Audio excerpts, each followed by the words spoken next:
خالد بن ولید فرماتے ہیں، اسلام قبول کرنے سے پہلے میں قریب ہر مارکے میں رسول اللہ صلی اللہ علیہ وسلم کے مقابلے میں خم ٹھونک کر آیا، لیکن ہر مرتبہ آپ کا رعب اور دبدبا میرے دل پر طاری ہوا، یہاں تک کہ اللہ تعالی نے میرے دل میں اسلام کی محبت پیدا کر دی۔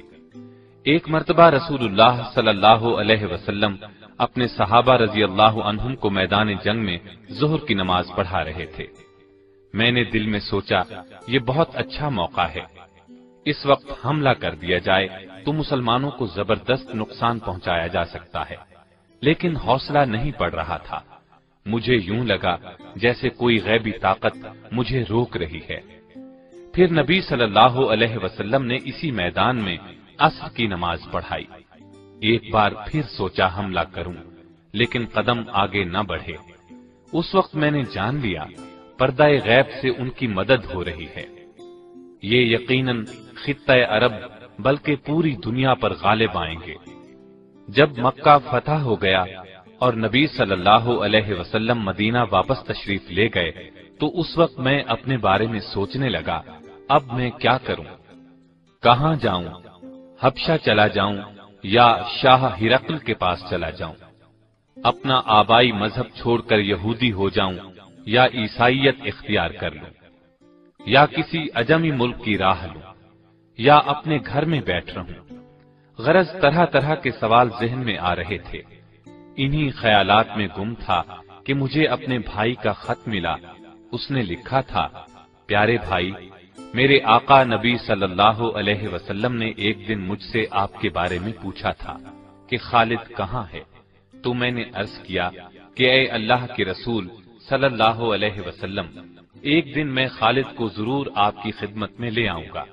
یہ ہو نہیں سکتا کہ میرا ذہین اور فہیم بھائی اسلام جیسی نعمت سے محروم رہ جائے۔ میں خط کے یہ الفاظ پڑھ کر جھوم اٹھا۔ آپ نے مجھے یاد فرمایا تھا۔ اسی دوران میں نے ایک گہری نیند میں خواب دیکھا۔ کیا دیکھتا ہوں، ایک تنگ و تاریک اور بے آب و گیاہ جگہ سے سرسبز، شاداب اور کھلے میدان کی طرف جا رہا ہوں۔ آنکھ کھلی تو دل میں ایک خوشگوار احساس پیدا ہوا اور میں نے مدینے جانے کا پختہ ارادہ کر لیا۔ ساتھ ہی میں نے خواہش کی کہ مدینے کی طرف جانے کے لیے کوئی ساتھی مل جائے۔ میں نے عثمان بن طلحہ رضی اللہ عنہ سے اپنے دلی ارادے کا ذکر کیا۔ وہ خوشی سے میرے ساتھ چلنے کے لیے تیار ہو گیا۔ آخر ہم روانہ ہوئے۔ دوران سفر عمرو بن عاص رضی اللہ عنہ ملے۔ انہوں نے مجھ سے پوچھا، کہاں جا رہے ہو؟ میں نے بتایا، اسلام کی کشش مجھے مدینے کی طرف کھینچے لے جا رہی ہے۔ پھر میں نے ان سے پوچھا، اور آپ کا ارادہ کہاں کا ہے؟ انہوں نے کہا، یہی جذبہ لے کر میں گھر سے نکلا ہوں۔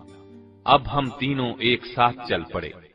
یکم سفر 8 ہجری کو مدینہ طیبہ میں نبی صلی اللہ علیہ وسلم کی خدمت میں حاضر ہوئے۔ میں نے نہایت ادب اور احترام سے آپ کو سلام کیا۔ آپ نے مسکراتے ہوئے میرے سلام کا جواب دیا۔ میں نے کلمہ پڑھ کر اسلام میں داخل ہونے کا اعلان کیا۔ اس پر رسول اللہ صلی اللہ علیہ وسلم نے فرمایا، خالد، تمہاری دانش اور فہم و فراست کی بنا پر مجھے امید تھی کہ تم ایک دن ضرور اسلام قبول کر لوگے۔ میں نے نبی صلی اللہ علیہ وسلم کے ہاتھ پر بیعت کرتے ہوئے عرض کی، اے اللہ کے رسول، میرے لیے اللہ تعالی سے دعا کریں۔ میں لوگوں کو تلوار کے ذریعے اسلام سے روکتا رہا ہوں اور مسلمانوں کے لیے طرح طرح کی مشکلات پیدا کرتا رہا ہوں۔ نبی صلی اللہ علیہ وسلم نے میری پریشانی دیکھ کر فرمایا، گھبراؤ نہیں خالد، اسلام قبول کرنے سے دور جاہلیت کے تمام گناہ خود بخود مٹ جاتے ہیں۔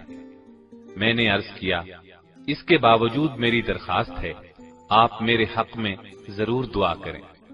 چنانچہ نبی صلی اللہ علیہ وسلم نے میرے لیے دعا فرمائی، الہی خالد بن ولید کو بخش دے، الہی خالد بن ولید پر رحم فرما، الہی اس کی جملہ خطائیں معاف فرما، بلا شبہ تو بخشنے والا مہربان ہے۔ خالد بن ولید فرماتے ہیں، میں نے اپنا خواب ابو بکر رضی اللہ عنہ کو سنایا تو انہوں نے تعبیر بیان کرتے ہوئے فرمایا، تنگ و تاریک جگہ سے مراد کفر و شرک کی زندگی ہے اور سرسبز شاداب میدان سے مراد اسلام ہے۔ اللہ تعالی آپ کو کفر کی تاریکیوں سے اسلام کے وسیع اور روشن میدان کی طرف لے آیا ہے۔ اسلام قبول کرنا آپ کو مبارک ہو۔ خالد بن ولید کسی خوف یا لالچ کی بنیاد پر اسلام میں داخل نہیں ہوئے تھے۔ نبی کریم صلی اللہ علیہ وسلم کی شخصیت نے انہیں متاثر کیا تھا۔ اسلام کی عظمت ان کے دل میں گھر کر گئی تھی۔ انہوں نے جب تک اسلام قبول نہیں کیا تھا اس وقت تک یہ مسلمانوں کے خطرناک دشمن تھے۔ غزوہ احد کی مثال ہمارے سامنے ہے، لیکن جب یہی جواں سال مرد میدان اسلام کے پرچم تلے آئے تو ہر موقع پر انہوں نے سچے دل اور خلوص نیت کے ساتھ اسلام کے لیے تن من اور دھن کی بازی لگائی۔ انہوں نے اپنی پوری زندگی حق کی خاطر لڑتے ہوئے گزاری۔ ان کی زندگی میں بعض بہت مشکل لمحات بھی آئے، لیکن ہر مرحلے پر انہوں نے خوف اور نا امیدی کو اپنے قریب نہیں آنے دیا۔